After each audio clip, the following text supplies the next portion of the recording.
말씀은 민수기 25장입니다. 민수기 25장 1절부터 8절까지만 말씀을 같이 보겠습니다. 이스라엘이 십딤에 머물러 있더니 그 백성이 모압 여자들과 음행하기를 시작하니라. 그 여자들이 자기 신들에게 제사할 때에 이스라엘 백성을 청하매 백성이 먹고 그들의 신에게 절함으로 이스라엘이 바알보올에게 가담한지라. 여호와께서 이스라엘에게 진노하시니라. 여호와께서 모세에게 이르시되 백성의 수령들을 잡아 태양을 향하여 여호와 앞에 목매어 달라. 그리하면 여호와의 진노가 이스라엘에게서 떠나리라. 모세가 이스라엘 재판관들에게 이르되 너희는 각각 바알보올에게 가담한 사람들을 죽이라 하니라. 이스라엘 자손의 온 회중이 회막문에서 울 때에 이스라엘 자손 한 사람이 모세와 온 회중의 눈앞에 미디안의 한 여인을 데리고 그의 형제에게로 온지라. 제사장 아론의 손자 엘르아살의 아들 비느하스가 보고 회중 가운데서 일어나 손에 창을 들고 그 이스라엘 남자를 따라 그의 막사에 들어가 이스라엘 남자와 그 여인의 배를 꿰뚫어서 두 사람을 죽이니 연병이 이스라엘 자손에게서 그쳤더라. 일명 바알부올 사건이라고 불리는 그러한 내용입니다. 1절에 보시면 오늘 사건이 일어난 곳이 소개되고 있죠. 시딤이라는 곳에서 일어난 사건입니다. 시딤. 지금 지도를 보시면 시딤이라고 표시가 되어 있고 이게 요단강이죠. 이게 요단강인데 바로 이 건너편에는 여리고가 있습니다. 그러니까 이제 진짜 다 온 겁니다. 강만 건너면 이제 여리고로 향할 수가 있는 곳에 있습니다. 근데 바로 이곳에서 이제 여리고를 바로 코앞에 둔 바로 그곳에서 너무나도 큰 배교의 사건이 이스라엘 가운데 일어나게 된 것입니다. 전에 제가 말씀드릴 때 이스라엘 40년 광야 역사 가운데 크게 두 번의 배교 사건이 있었다 그렇게 말씀드렸습니다. 첫 번째는 시내산에서 있었던 금송아지 사건이 그것이고 두 번째가 오늘 우리가 볼 바알볼 사건인데요.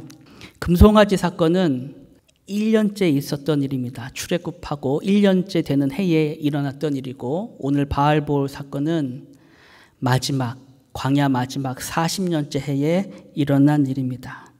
그러니까 지금 이스라엘의 광야 생활 처음과 마지막에 큰 배교의 사건이 있게 되는 것입니다. 그래서 우리가 이런 것을 생각하면 사실상 그 옛날 40년 전에 출애굽했던 그 백성들도 하나님 앞에서 할 말이 없고 또 40년을 지나서 이제 가나안 땅에 들어갈 백성들도 하나님 앞에서 할 말이 없습니다. 애굽에서 나온 사람도 할 말이 없고 왜냐하면 나온 지 1년도 안 돼서 배교를 했으니까.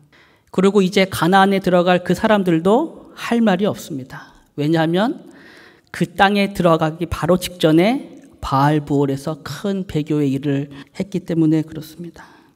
정말 하나님의 은혜가 아니고서는 설명이 되지 못하는 그 구원의 모습이 그 자체로 지금 이스라엘 가운데 보여지고 있는 것을 보게 됩니다. 그래서 오늘 이러한 내용을 우리가 대략적으로 이제 살펴보려고 하는데요. 1절에서 이스라엘이 십딤에 머물러 있더니 그 백성이 모압 여자들과 음행하기를 시작했다. 그렇게 말합니다. 40년 동안 광야에서 살던 이스라엘 남자들이 어느 날 그 성 안에 있는 정착민 여인들의 아름다움을 보게 된 것입니다. 그리고는 거기에 빠지게 되었죠. 빠지게 되었는데 문제는 저들의 음행이 육체적으로만 끝난 것이 아니라 영적 음행, 그래서 우상 숭배로 이어지게 되었다라는 것에 오늘 사건에 큰 문제가 있습니다. 그리고 이 모든 사건에는 배후가 있었죠. 배후. 이 사건의 배후는 누구입니까? 발람이죠. 발람.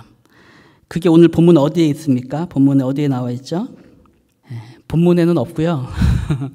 민수기의 본문에는 없고 성경의 다른 곳에서 이 사건이 발람에 의해서 꾸며진 사건이라는 것을 우리가 알게 됩니다. 한 군데만 보려고 하는데요. 우리가 예전에 봤던 성경 구절입니다. 계시록 2장 14절에 보시면 그러나 내게 두어 가지 책망할 것이 있나니 거기 내게 발람의 교훈을 지키는 자들이 있도다. 그러면서 발람이 발락을 가르쳐 이스라엘 자손 앞에 걸림돌을 놓아 우상의 제물을 먹게 하였고 또 행음하게 했다. 그렇게 말씀하고 있습니다. 그럼 지금 여기서 말하는 걸림돌이 누굴 말하는 것이죠? 걸림돌은 모압과 미디안의 여인들이 됩니다. 모압과 미디안의 여인들. 왜 모압과 미디안의 여인들을 같이 묶는가 하면은 예전에 발락에게, 모압 왕 발락에게 발람을 소개시켜준 사람이 누구였냐면은 미디안의 장로들이었습니다.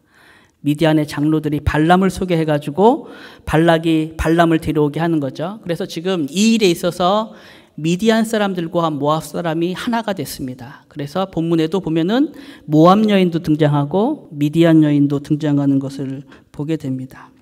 2절에 보시면 그 여자들이 이스라엘을 이제 꼬셨던 여자들을 말합니다.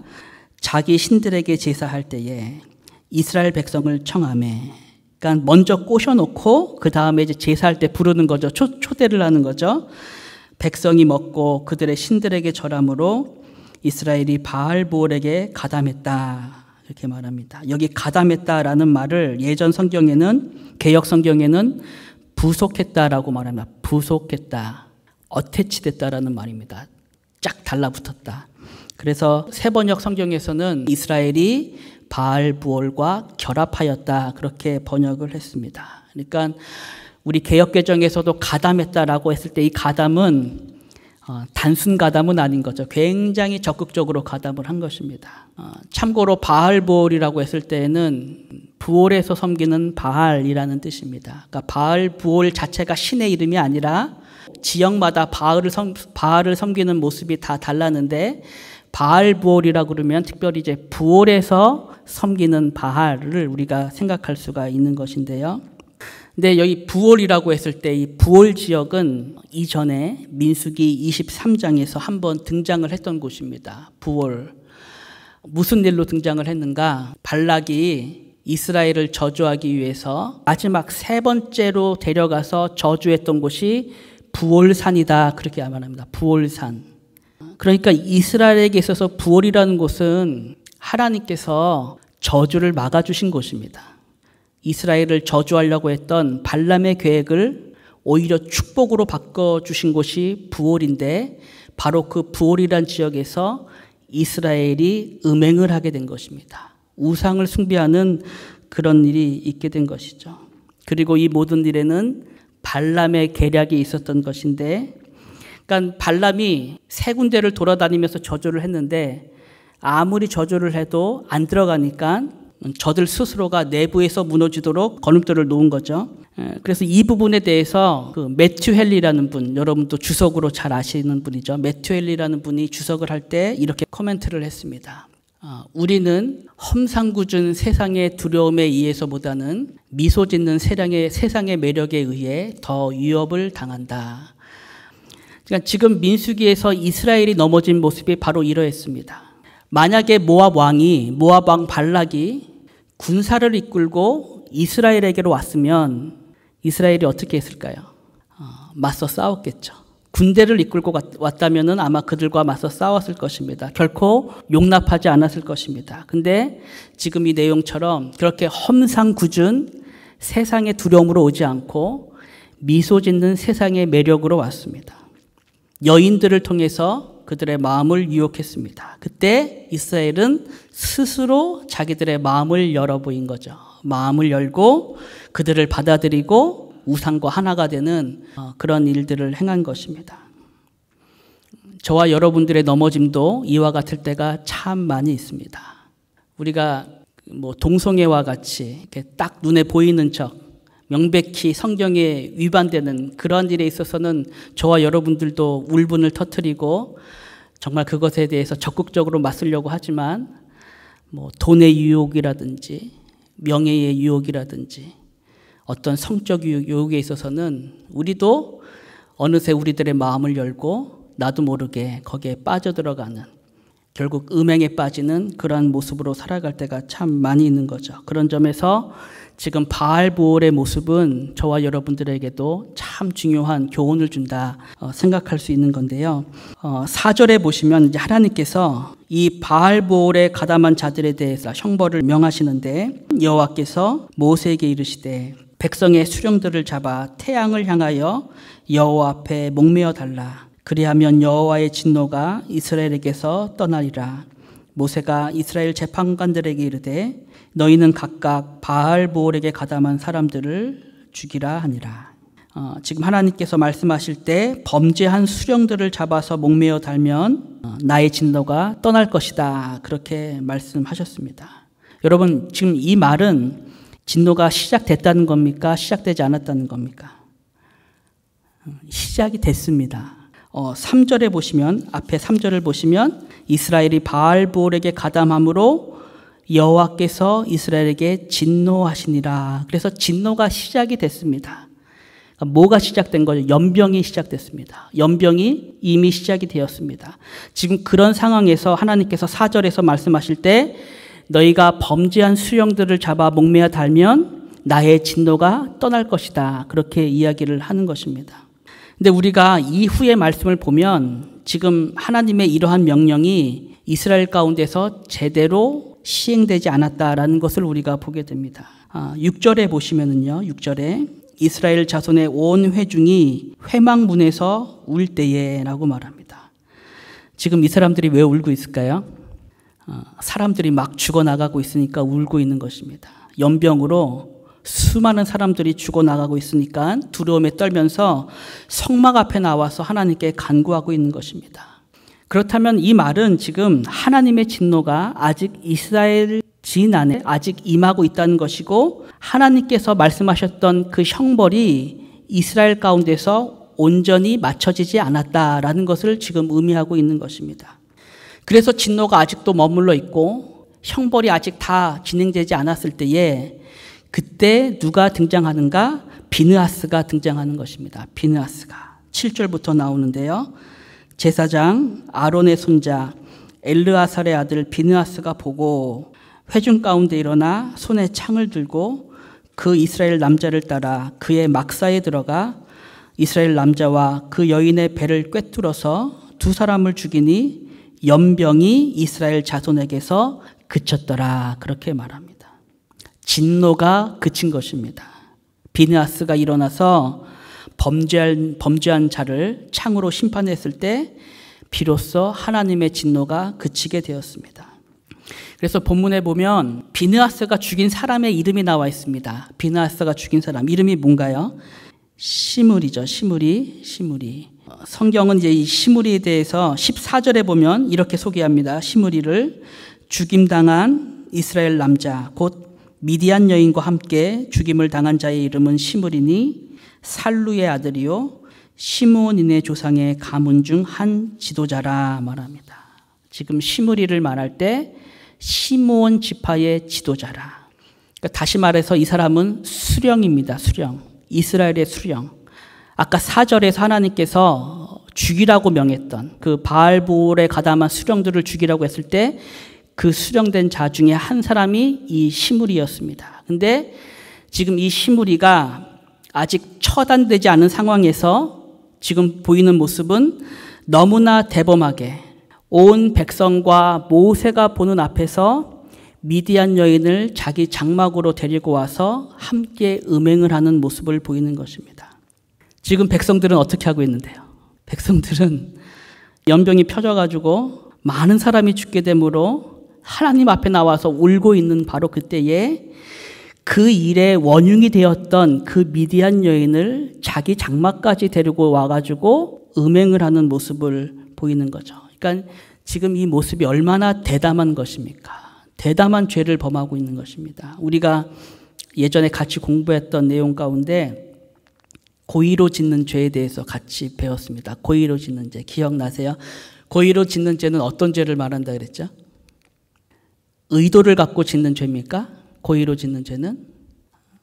우리 중에 의도를 안 갖고 죄를 짓는 사람이 있나요?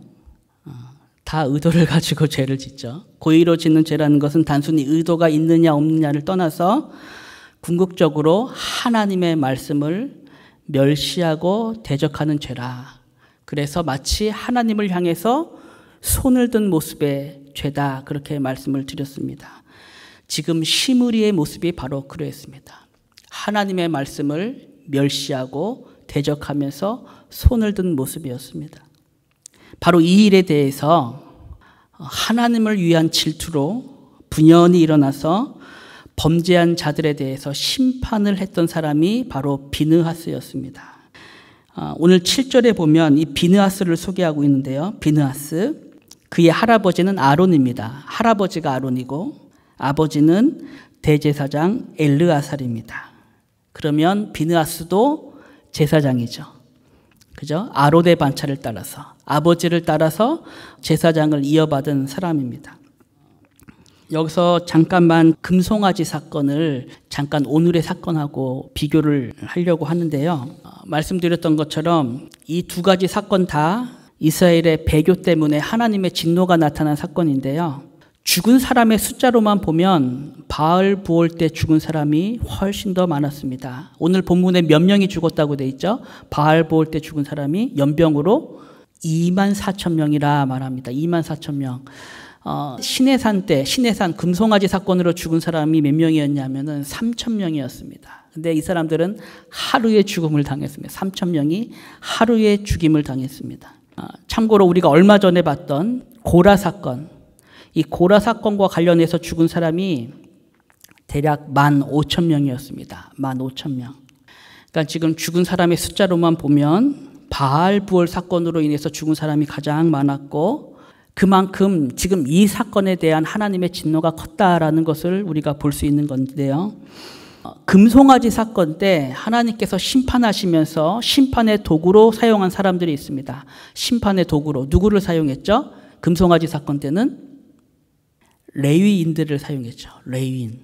모세가 말하잖아요. 모세가 너희들 가운데 여호와의 편에 있는 사람은 다 이 앞에 나오라 라고 했을 때 그 앞에 나왔던 사람들이 레위인들이었습니다. 레위인들. 그래서 이제 레위인들이 손에 칼을 차고 우상을 숭배했던 사람들을 죽이는 일이 있게 되는데요.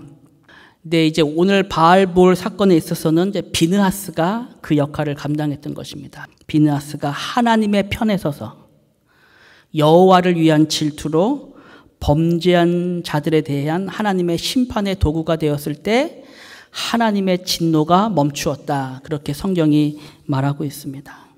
그리고는 이제 이들에 대한 하나님의 복이 선언되는 것을 보게 됩니다. 금송아지 사건 때 레인들에게 허락하신 하나님의 복은 무엇이었습니까? 이 일을 행함으로 하나님께서 레인들에게 주셨던 복, 어떤 복을 주셨습니까? 마치 속전과 같이 이스라엘의 모든 장자를 대속하는 대속물로 하나님께 바쳐짐으로 이제부터 저들이 성막에서 봉사하면서 무엇보다 그리스도의 대속 사역을 예표하는 자들로 그림자로 있게 됩니다. 그리고 오늘 비느하스, 바알볼 사건에 있어서 비느하스에게 허락하신 하나님의 복이 있죠. 어떤 복을 허락하셨나요? 비느하스에게는 오늘 12절이 그 내용인데요. 12절에 보시면 그러므로 말하라. 지금 하나님께서 모세에게 말하라고 하는 것입니다. 하나님께서 모세에게 내가 그에게 비느하스에게 내 평화의 언약을 주리니 그와 그의 후손에게 영원한 제사장 직분의 언약이라.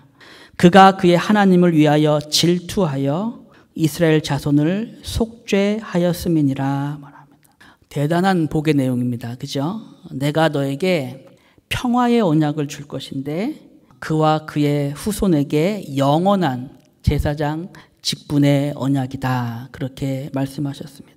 마치 하나님께서 다윗에게 영원한 왕권을 언약하셨던 것처럼 지금 비느하스에게는 영원한 제사장직을 언약하신 것을 보게 되는 것입니다.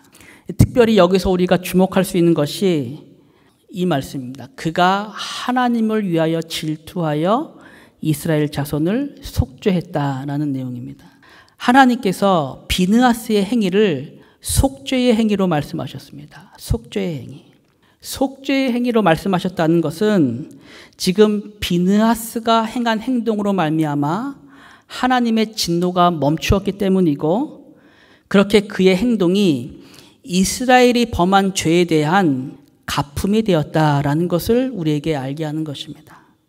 우리가 이 내용을 생각하면 지금 이 내용이 비느하스에게만 해당되는 것이 아니라 그 비느하스를 넘어서 예수 그리스도를 향하고 있구나라는 것을 우리가 보게 되는 거죠.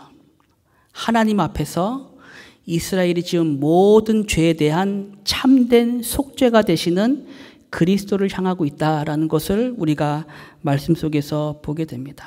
비느하스가 창을 가지고 범죄한 자들을 처벌해서 하나님의 진노를 멈추게 했다면 그리스도께서는 자신의 몸으로 우리의 죄가 되셔서 하나님께 받아야 할 모든 저주를 친히 담당하시고 그것에서 하나님의 진노를 멈추게 하셨습니다.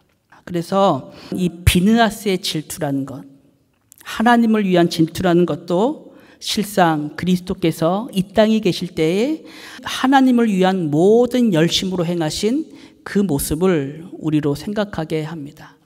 시편에 보면 이 말씀이 있죠. 시편에 주의 집을 위하는 열성이 나를 삼키고 주를 비방하는 비방이 내게 미쳤나이다. 이 말씀은 나중에 예수님의 생애 가운데 적용이 됩니다. 예수님의 생애 가운데 어떤 사건에서 이 말씀이 나오죠? 성전 청결하는 사건, 성전 청결. 그죠? 예수님께서 성전에 올라가셨을 때 거기서 장사하는 사람들을 보게 되죠. 그래서 예수님께서 노끈으로 채찍을 만들어서 소와 양과 다 내보내고 또 돈 바꾸는 사람들의 상을 엎으시는 모습을 보이게 되죠. 그때 그 모습을 예수님의 제자들이 보면서 기억하게 된 말씀이 바로 이 말씀입니다. 주의 집을 위하는 열성이 나를 삼키고 주를 비방하는 비방이 내게 미쳤다 하는 말씀을 저들이 기억했다. 그렇게 기록하고 있습니다. 지금 예수님의 모습 속에서 하나님의 집을 위한 그 열심을 우리가 보게 되는 것이죠. 성경에 보면 하나님 스스로를 말할 때 하나님께서 자기 스스로를 말할 때 나는 질투하는 하나님이다 라고 말하신 부분이 있죠. 어느 때 그 내용이 나옵니까? 나는 질투하는 하나님이라. 10계명을 주실 때 나타나죠. 10계명 제1계명을 주실 때 그 말씀이 있게 됩니다. 나 내 하나님 여호와는 질투하는 하나님이다. 하나님께서는 바로 이 질투하심으로 여호와를 미워하고 멸시하는 자의 죄를 반드시 갚으십니다.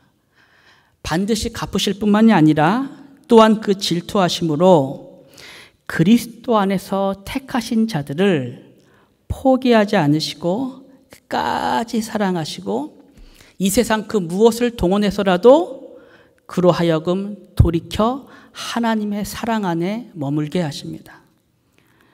우리가 이번 주일날 롯의 이야기를 들었잖아요. 소돔과 고모라 사건을 우리가 교훈받았습니다.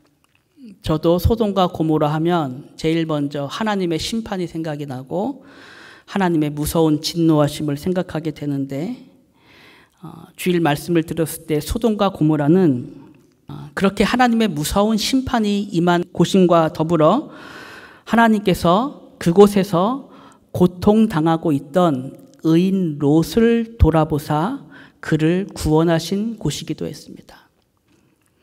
하나님의 질투로 하나님의 진노가 나타난 곳이면서 또한 그곳에서 머물러 고통당하고 있는 의인을 돌아보신 곳이 또한 소돔과 고모라였습니다. 그래서 그 땅에 나타난 하나님의 질투는 심판으로만 나타난 것이 아니라 그 땅을 멸망시켜서라도 당신의 택한 백성을 반드시 건지시는 하나님의 은혜와 사랑으로 나타난 것입니다.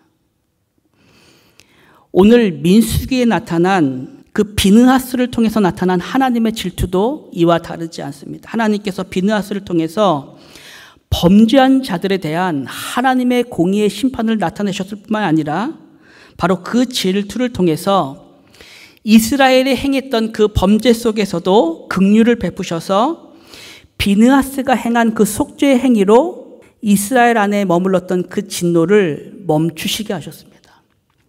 연병이 그치게 하셨습니다. 바로 이 말씀입니다.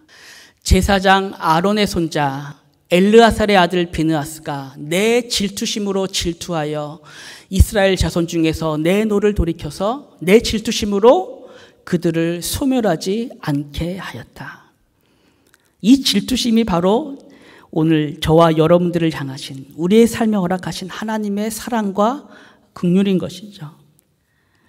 우리가 바알보올 사건을 통해서 바로 이러한 내용들을 전체적으로 생각하게 되는데, 너무나도 안타깝게 오늘 이 바알보올 사건은 앞으로 이스라엘이 가나안 땅에 들어가서 행할 그 범죄의 모습에 대한 서곡이 됩니다. 서곡. 지금 세겜에서 벌어진 일이잖아요. 아직 가나안 땅에 들어가지도 않았습니다. 그 땅을 바라보고 있는 코앞에 둔 곳에서 이스라엘은 지금 그 땅에 들어가기도 전에 그 땅의 주민들이 빠진 우상에 같이 동참을 한 것입니다. 거기에 들어가지도 않았고 그 땅을 밟지도 않았는데 그곳에서 섬기는 사람들의 신을 섬기고 그들과 함께 우상을 섬긴 꼴이 된 것입니다. 근데 가나안 땅에 들어가기 전에도 그랬으면 이제 가나안 땅에 들어가서는 그들의 범죄가 얼마나 더했겠습니까? 지금 이 말씀이 시편에 보면 이스라엘 역사를 이렇게 쭉 서술하면서 이 부분을 교훈하는 것을 볼 수 있습니다. 우리 이 부분만 찾아보고 말씀을 마치겠습니다. 시편 106편을 한번 같이 찾아보겠습니다. 이스라엘은 여호와께서 멸하라고 말씀하신 그 이방 민족들을 멸하지 아니하고 그 이방 나라들과 섞여서 그들의 행위를 배우며 그들의 우상을 섬김으로 그것들이 그들에게 올무가 되었도다 말합니다. 하나님께서 이스라엘로 하여금 가나안 땅에 들어가기 전에 말씀하셨죠. 거기에 사는 사람들을 다 멸하라. 왜냐하면 멸하는 전쟁이기 때문에. 근데 이스라엘이 그렇게 하지 않고 저들을 남겨두었을 때에 그 남겨진 사람들이 이스라엘 역사 내내 저들의 올무가 되었습니다. 그런 점에서 바알보올 사건은 장차 이스라엘이 가나안 땅에서 보일 영적 타락의 전조가 되는 사건입니다. 전조가 되는데 문제는 지금 이러한 모습이 이스라엘이 가나안 땅에 들어가서 언제까지 계속되는가 하면은 망할 때까지 계속됩니다. 망할 때까지. 아수르와 바벨론에 멸망할 때까지 이 모습으로 살아가게 되는 것을 보게 됩니다. 이스라엘이 이미 경험을 했잖아요. 가나안 땅에 들어가기 전에 한 번 아주 혹독하게 당했습니다. 2만 명이 넘는 사람들이 죽었습니다. 우상 숭배로. 근데 그 사건이 교훈이 되지 않는 것입니다. 이스라엘 백성들에게 교훈이 되지 않고 이제 저들이 가나안 땅에 들어갔을 때는 오히려 이전보다 더한 모습으로 음행하며 산당을 만들어 섬기고 우상과 하나가 되는 그러한 모습을 보이게 되는 거죠. 그래서 37절 이하의 내용을 보시면은요, 37절 결과가 나옵니다. 이스라엘 사람들이 가나안 사람들과 동화가 돼서 우상을 섬긴 결과 그들이 그들의 자녀를 악귀들에게 희생 제물로 바쳤도다. 무죄한 피, 곧 그들의 자녀들의 피를 흘려 가나안 우상들에게 제사함으로 그 땅이 피로 더러워졌도다. 그들은 그들의 행위로 더러워지니 그들의 행동이 음탕하도다. 그러므로 여호와께서 자기 백성에게 맹렬히 노하시며 자기의 유업을 미워하사 그들을 이방 나라의 손에 넘기심에 그들을 미워하는 자들이 그들을 다스렸도다. 그들이 원수들의 압박을 받고 그들의 수하에 복종하게 되었도다. 여호와께서 여러 번 그들을 건지시나 그들은 교묘하게 거역하며 자기의 죄악으로 말미암아 낮아짐을 당하였도다 말합니다. 여호와께서 여러 번 그들을 건지시나 그들은 교묘하게 거역하며 자기 죄악으로 낮아짐을 당했다 말합니다. 지금 이 말씀을 보면 저와 여러분들의 삶을 보는 것 같지 않습니까? 저와 여러분들의 삶에도 수없이 많이 하나님의 돌보심과 건지심의 은혜를 경험하는데 그 은혜가 지난 후에는 지금 이 시편의 말씀처럼 교묘하게 하나님의 뜻을 거역하여 다시금 나의 죄악으로 낮아짐을 당하는 그러한 삶을 살아갈 때가 있게 되는 것이죠. 이것이 하나님 앞에서 부인할 수 없는 우리의 모습일 것입니다. 근데 시편은 이 말씀으로 끝나지 않습니다. 바로 이 가운데서 우리를 질투하시기까지 사랑하시는 하나님의 사랑이 나타납니다. 44절부터 보시면은요, 44절. 그러나 여호와께서 그들의 부르짖음을 들으실 때에 그들의 고통을 돌보시며 그들을 위하여 그의 언약을 기억하시고 그 크신 인자하심을 따라 뜻을 돌이키사 그들을 사로잡은 모든 자에게서 긍휼히 여김을 받게 하셨도다. 여호와 우리 하나님이여 우리를 구원하사 여러 나라로부터 모으시고 우리가 주의 거룩하신 이름을 감사하며 주의 영예를 찬양하게 하소서. 여호와 이스라엘의 하나님을 영원부터 영원까지 찬양할지어다. 모든 백성들아 아멘 할지어다. 할렐루야. 예, 우리가 이 은혜에 무슨 할 말이 있겠습니까? 우리 역시 아멘 할 뿐입니다. 이스라엘은 하나님께서 베푸신 언약을 깨고 돌아섰습니다. 마치 우리를 신부로 맞이하신 그 신랑 되신 그리스도의 사랑을 우리는 떠났습니다. 근데 호세아가 음탕한 아내 고멜을, 자신을 떠난 고멜을, 남편을 떠난 고멜을 다시 찾아서 아내로 삼은 것처럼 하나님께서는 그리스도 안에서 우리에게 맺으신 그 언약을 기억하사 질투하시는 사랑으로 우리를 건져내시고 다시 한번 아버지의 사랑을 기억하게 하셔서 우리 삶에 돌이킬 수 있는 은혜를 허락하여 주시고 오늘 이 이스라엘들과 같이 우리에게 베푸신 하나님의 구원을 노래할 수 있는 그러한 은혜를 허락해 주신 것입니다. 하나님께서 소돔 땅을 멸망시키시더라도 그 사랑하는 백성을 기억하사 건지시고 구원하셨던 것처럼 저와 여러분들의 삶 속에서도 바로 그러한 은혜로 그 질투하시는 은혜와 사랑으로 우리의 삶을 이끄시고 붙드시고 건지셨음을 우리가 기억하게 되는 것입니다. 롯은 소돔과 고모라 사건 때문에 자기의 거할 처소를 잃었습니다. 하루아침에 불유황이 떨어져서 그곳 사람들만 죽은 것이 아니라 롯도 자기가 가졌던 모든 것을 잃고 나왔습니다. 하지만 그는 그렇게 나와서 하나님의 사랑을, 하나님의 인자하심을, 하나님의 구원하심을 알게 되었습니다. 아마 소돔과 고모라가 멸망하지 않았다면 롯이 거기서 나왔을까요? 그 땅에서? 그렇지 않았을 것 같아요. 제 생각에는. 아마 계속 고통당하면서 그곳에서 살지 않았을까. 하나님께서 그를 데리고 나오신 것이죠. 그래서 그에게 참된 복이 무엇인지, 왜 여호와께 가까이 하는 것이 우리 삶의 진정한 복인지를 알게 하신 것입니다. 오늘 이 밤에도 저와 여러분들의 말씀을 통해서 우리 삶에 허락하신 그 하나님의 은혜를 다시 한번 기억하길 원합니다. 기억하고 우리가 왜 오늘 이 시간에도 하나님을 찾아야 하는지, 왜 그분의 이름을 불러야 하는지, 그분의 이름 앞에서 가난한 마음으로 하나님께 기도하며 매달려야 하는지를 다시 한번 기억할 수 있는 이 밤이 되기를 원하는 것입니다.